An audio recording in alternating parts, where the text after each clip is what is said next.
day, viewers. My name is Mr. Odogu. Those of you at the Miller Extension might not really know me. I am stationed at the Annex and I teach physics.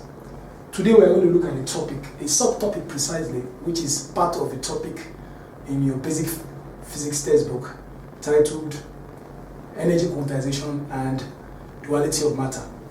Photoelectric effect and Einstein's equation is a subtopic we want to treat this afternoon. Before I start, I would like to ask a rhetorical question. What is photoelectric effect? The whole process started in the 20th century, as early as 1902, when a very, very renowned physicist by the name of Leonard Phillips, he bombarded several surfaces of metals and discovered that these surfaces were actually emitting electrons. It was later discovered that these electrons released were called photoelectrons, and the effect known as photoelectric effect. So without much further ado, let me quickly define exactly what photoelectric effect is. By definition, photoelectric effect is actually the ejection or release of electrons from a metal surface when radiations of appropriate frequency and wavelength is incident upon it.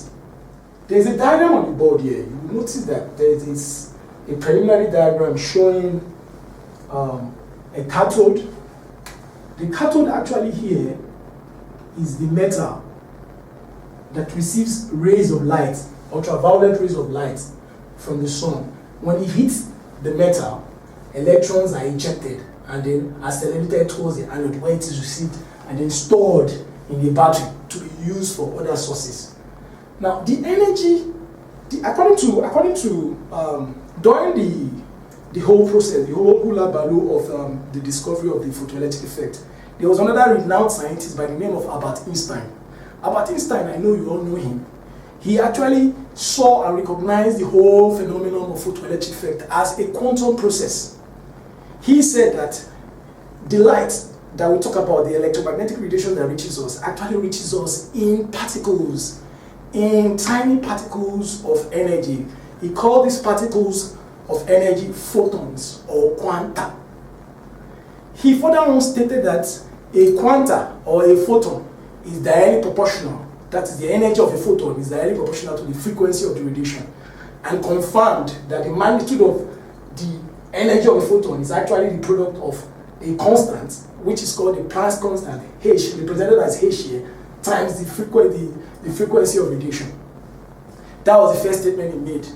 And then he made a second statement in which he was able to show that the difference in the energy of the incident photon and the energy with which electrons are bound to the metal is actually the energy responsible for the movement of electrons from the cathode to the anode. That later became the equation of Einstein.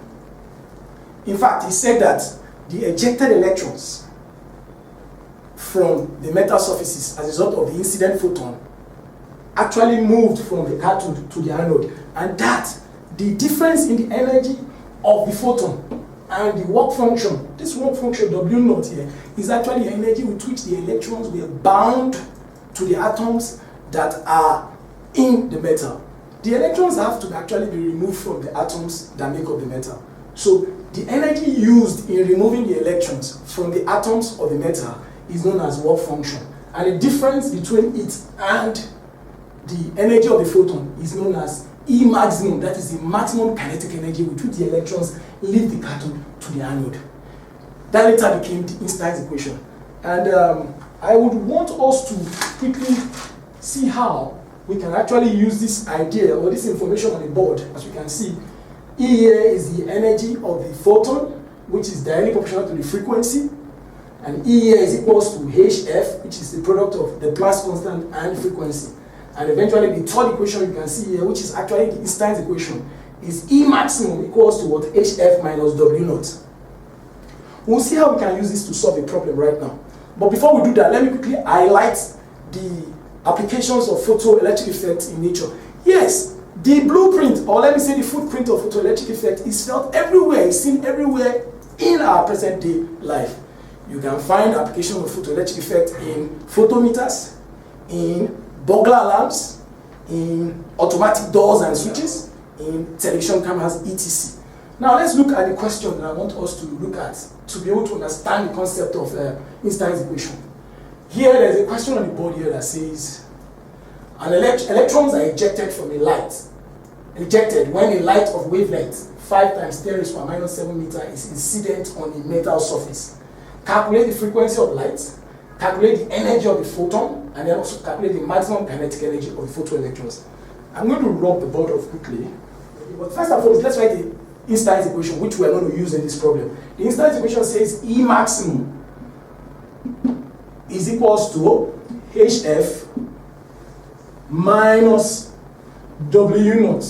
Let me explain what this equation is all about. E maximum is the maximum kinetic energy with which the electrons that are ejected from the metal surface accelerate towards the anode.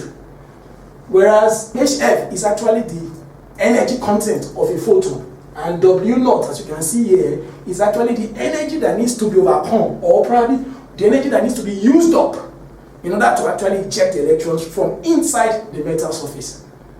This equation can actually still be rewritten to make it clearer. E maximum is the kinetic energy with which the electrons leave their cathode to the anode. So we can write maximum kinetic energy, which is equals to HF. HF can be written as HC over lambda. I will explain to you what C over lambda actually how it came about, minus HC over lambda naught. Let me put it this way first. Minus HC minus HF naught. Or still, let me make it clearer, maximum is equals to HC over lambda minus HC over lambda naught. You realize that the equation has been actually broken down. Here, where we had F, frequency of radiation, but now I have written it as C over lambda. Yes, that's the relationship between the frequency of radiation, the speed of radiation or speed of light, and the wavelength of radiation. It is actually giving us C, speed of light, time is equals to the product of frequency times wavelength, or the frequency is actually what? C over lambda. As you can see here, instead of writing F here, I have replaced that part of the equation with C over lambda. And in this other part here, W naught, just like I said, is the minimum energy required or used up in removing or ejecting electrons from the metal surface. And therefore it's equal to what? The Planck's constant times what? Frequency naught. Frequency naught here stands for what? The threshold frequency. Before photoelectricity can come to fruition, there must be conditions that should be met. The threshold frequency is actually the minimum frequency that the radiation should have for photoelectricity or photoelectrons to be ejected from the metal. And this F naught can also be broken down as C over lambda naught, such that the lambda naught here, this value here is called lambda naught, or wavelength, threshold wavelength. The threshold wavelength is the maximum value of wavelength the radiation must have for photoelectricity to come to fruition.